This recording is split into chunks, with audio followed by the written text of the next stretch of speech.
Assalamualaikum warahmatullahi wabarakatuh. Pada kesempatan kali ini kita akan membahas mengenai karakter wirausaha.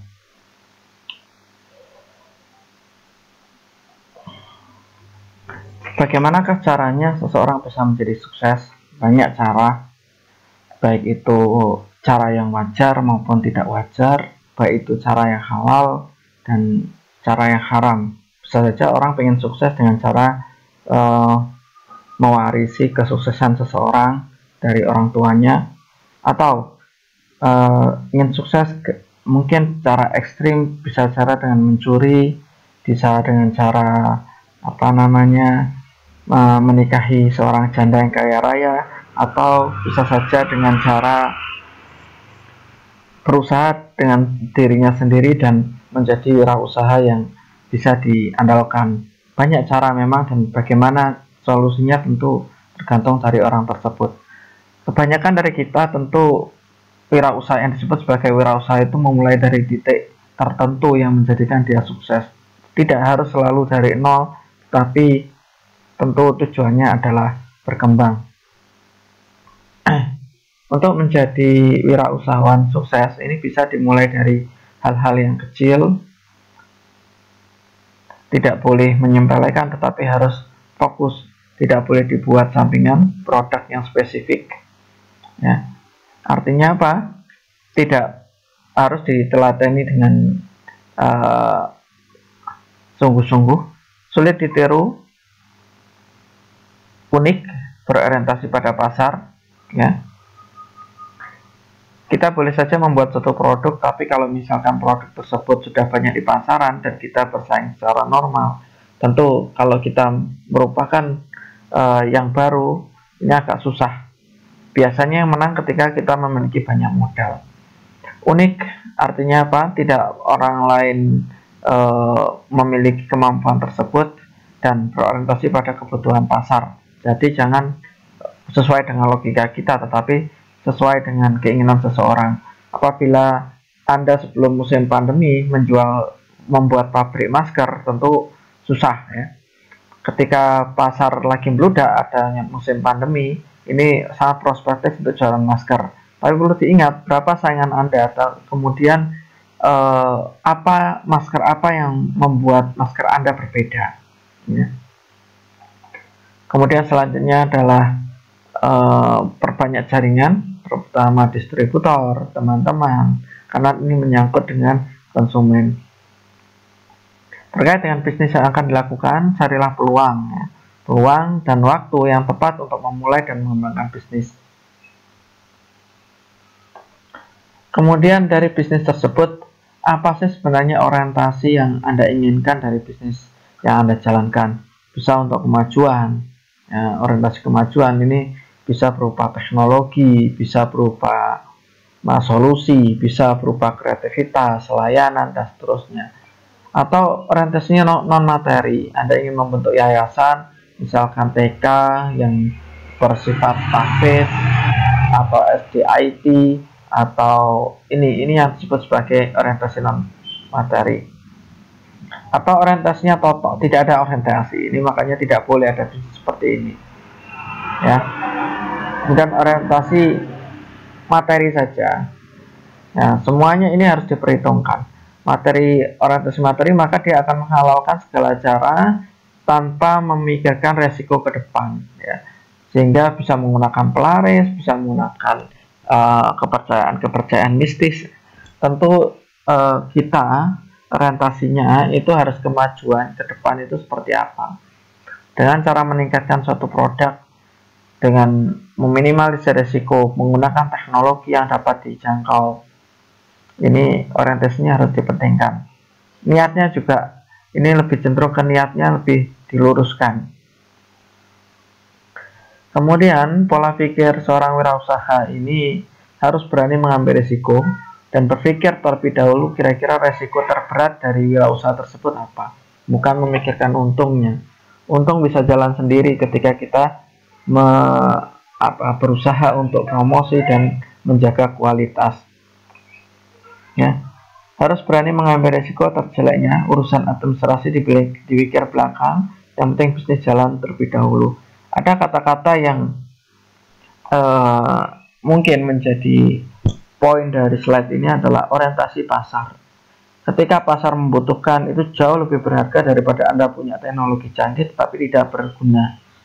Contoh, Anda membuat jajannya, pasarnya bagus sekali. Ketika Anda sudah berpikir, kira-kira kalau misalkan saya membuat atau membeli teknologi jajan tersebut akan tetap laku tidak? Gitu. Ketika Anda memutuskan membeli suatu alat, akan tetapi produk tersebut tidak diterima sama pasar, percuma. Berbeda ketika jajanan-jajanan tradisional yang meskipun dibuat secara manual, dibuat secara konvensional, dia tetap bisa menjadi yang menang persaingan. Bahkan ada beberapa produk yang memang dia mengkhususkan untuk tradisionalnya tersebut, karena tradisional itu mungkin menjadi lebih enak, lebih nikmat, dan lebih baik. Orientasi usaha itu ditinjau dari dari sebuah aspek. Di sini saya mengutip dari seorang pengusaha, ya. Orientasi usaha itu ada bisa menjadi 3. Yang pertama adalah kebutuhan pokok. Anda jualan Jualan beras, jualan sampo, jualan air mineral, itu kebutuhan pokok semuanya. Baju. Nah, ini siap-siap Anda bersaing dengan mayoritas pedagang, karena mayoritas ya memang seperti ini. Biasanya margin dari kebutuhan pokok itu relatif kecil. Tetapi ketika Anda mempunyai keunggulan, keunggulan dia akan bisa berbelok ke solutif ketika keunggulan tersebut menjadi penciri dari wirausaha tersebut atau memecahkan kebutuhan pasar. Yang kedua, era 4.0 ini banyak digandrungi. Kemarin kita membuat suatu simulasi impian dari teman-teman sekalian, kira-kira usaha apa saja yang mau digandrungi. Mayoritas berpikir bahwa jualan online itu adalah solusi, tapi dalam kenyataannya juga tidak sepenuhnya seperti itu. Ya, kadang-kadang ada yang tidak online juga memiliki branding tertentu. Contoh saja jualan jilbab yang punyanya misalkan jilbab yang terkenal, punyanya mungkin kalian juga sudah tahu yang menggunakan sistem distributor atau keanggotaan MSI buat obat-obatan. Mereka justru tidak mengandalkan adanya suatu pasar market di internet, bukan. Tetapi mereka mengandalkan distributor yang memiliki perkumpulan-perkumpulan, misalkan ibu-ibu pengajian, arisan, itu menjadi teknik solutif tersendiri. Dan biasanya produk tersebut justru memiliki kepercayaan yang lebih dibandingkan hanya kita mempunyai produk lalu dipasarkan di internet tanpa adanya suatu pengenalan keunggulan. Ingat, semua orang sudah mengarah ke 4.0, bahkan sekarang sudah 5.0, tetapi yang dapat bersaing tentu yang sudah punya nama. Komunikasi fisik itu lebih penting dibandingkan hanya sekedar penjelasan tulisan-tulisan di internet. Bisnis yang ketiga itu adalah bisnis yang memiliki nilai solutif. Ya. Artinya apa? Ini bisa menduduki kedua dari bisnis sebelumnya, kebutuhan pokok maupun metode atau bisnis era 4.0. Contoh saja, solutif contohnya misalkan ada penghilang noda pada mobil, itu solutif. Ketika tidak semua orang memiliki tersebut, ya. Atau ada usaha penghemat BBM, penjernih minyak jelantah, atau usaha pasar online delivery, pesan tomat 1 kilo 1 jam lagi datang, pesan ayam 1 kilo 1 jam lagi datang. Ini bisnis-bisnis yang susah untuk ditiru, out of the box memang, dan menjadi tolak penciri dari bisnis tersebut.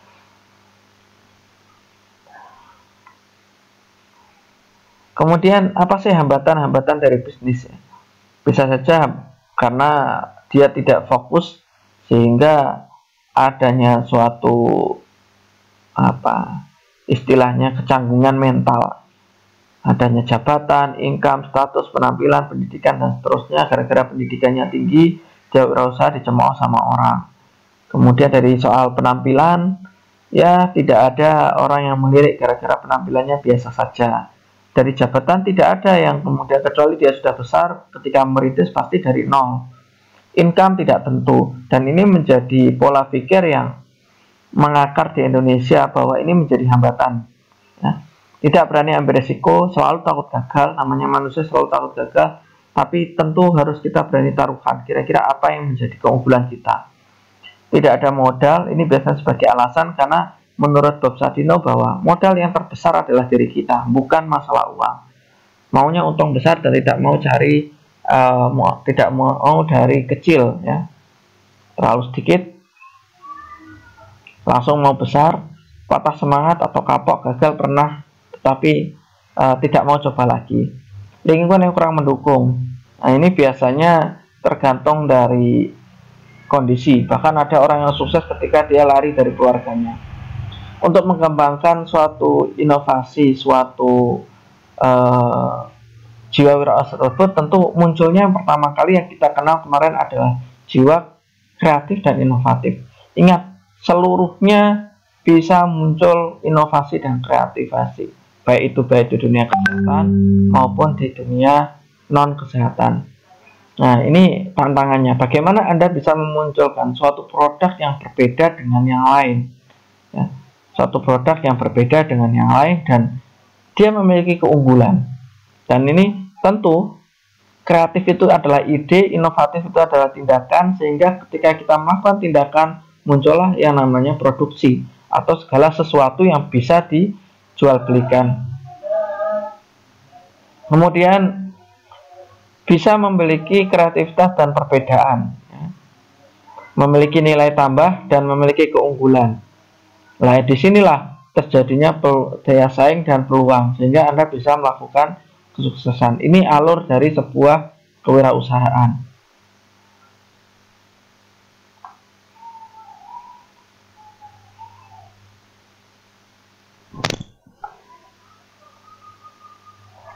Kemudian berpikir sebagai pemenang, bukan pecundang. Artinya apa? Anda harus selalu positive thinking. Ketika Anda memiliki keunggulan, maka unggulan tersebut harus diunggulkan dan Anda harus yakin bahwa ketika itu Anda unggulkan, maka Anda menang. Lalu bagaimana ketika keunggulan tersebut terjadi kecacatan? Itu harus segera diperbaiki, harus segera dicari. Pelajaran terbaik itu berasal dari pengalaman. Ini contoh-contoh orang yang berhasil. Saya ceritain satu persatu mungkin. Kebab Turki, atau Anda kenal sebagai Bapak Raffi. Ketika Anda ingin membuka franchise seperti ini, maka Anda harus siap merogoh uang 75 juta rupiah. Hanya franchise-nya saja. Lalu Anda apakah berpikir bahwa dari awal kebab Turki ini menyajikan yang namanya kebab?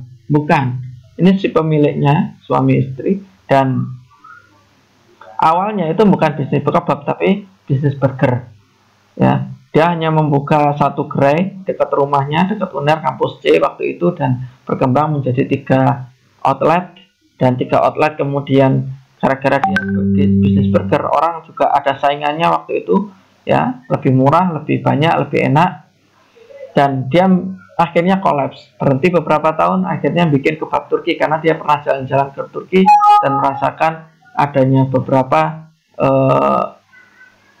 beberapa sajian yang dirasa dia enak dan dia pengen bikin itu di Indonesia. Kemudian tentu Anda kenal juga yang namanya MS Glow, ya.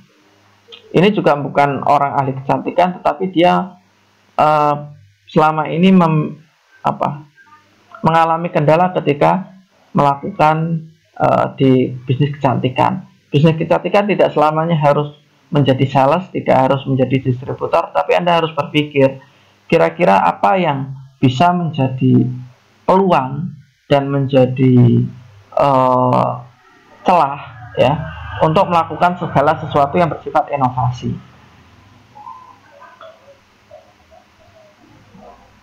Contoh, misalkan Anda di bidang TLM, kira-kira apa yang menjadi inovasi dari bisnis kesehatan? Anda bisa itu membuat misalkan alat pengukur kecerahan wajah, bisa saja itu idenya dari TLM, tapi bisa diwujudkan ketika Anda berkolaborasi dengan orang lain. Yang selanjutnya, ini agak gila nih, ya. Ada minyak penghemat BBM. Ternyata tidak semuanya. Kalau saya pribadi kurang percaya, tapi buktinya ketika dia dimasukkan ke marketplace, ya, ini orangnya nekat ya.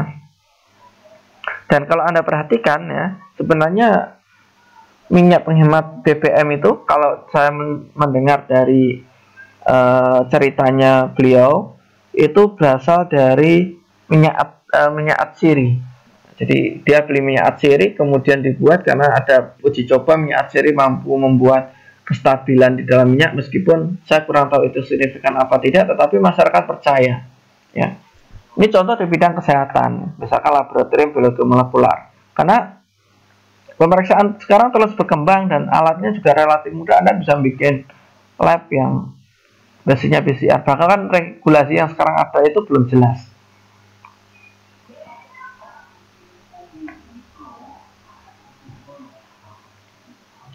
Nah, strategi pengembangan usaha bisa menggunakan meniru, tetapi ingat, meniru itu juga tidak harus meniru saja, tapi harus lebih baik dari yang ditiru. Nah, ketika Anda sama saja ya percuma juga. Diferensiasi unik, berbeda dan sulit ditiru. Contoh tadi punya minyak tadi, tidak semua orang tahu bahwa kandungannya minyak itu seperti itu.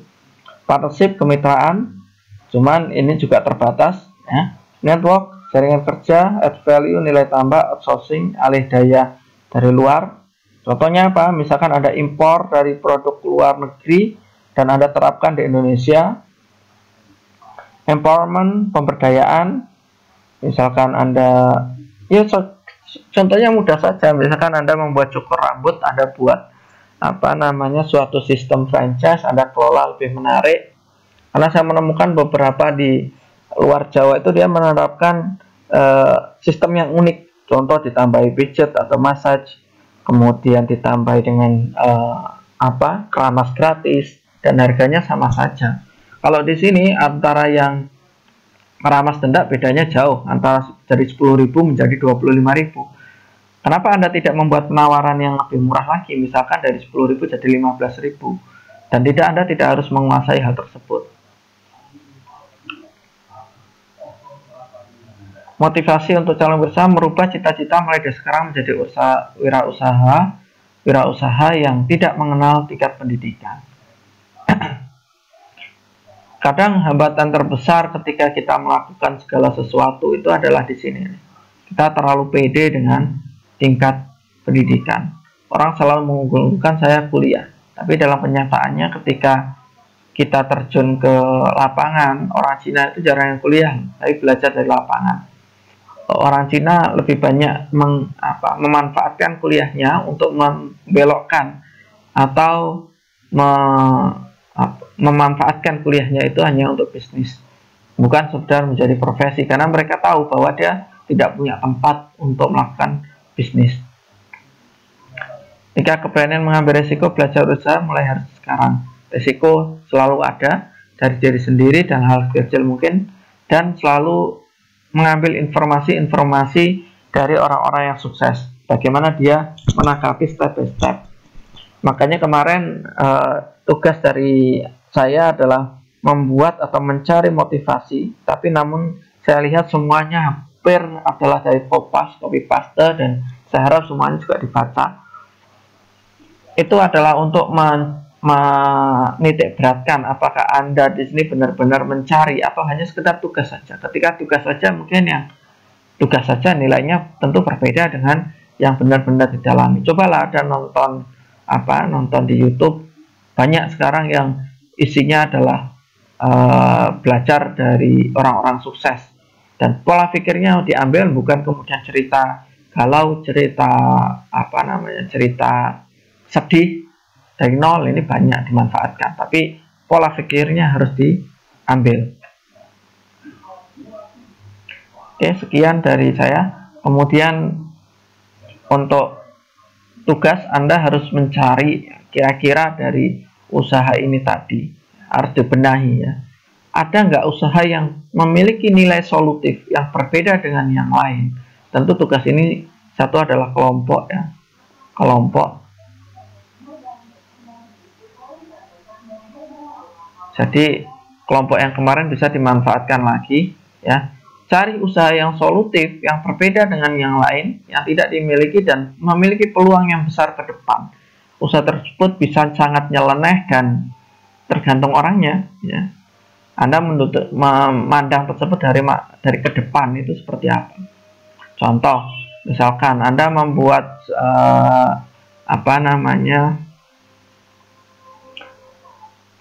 pemutih kulit dari bahan-bahan herbal tanpa sentuhan bahan kimia. Nah, ini bisa menjadi solusi. Atau di dalam dunia kesehatan, Anda bisa membuat kalau kemarin keluar Halodoc, Anda bisa ngomong Halo Lab ya. Anda bisa ngambil di rumah-rumah langsung dianalisa. Jadi tidak perlu mengadakan lab sendiri, tapi menggunakan Halo Lab. Nah, itu adalah contoh usaha kreatif yang bisa dimanfaatkan. Oke, assalamualaikum warahmatullahi wabarakatuh.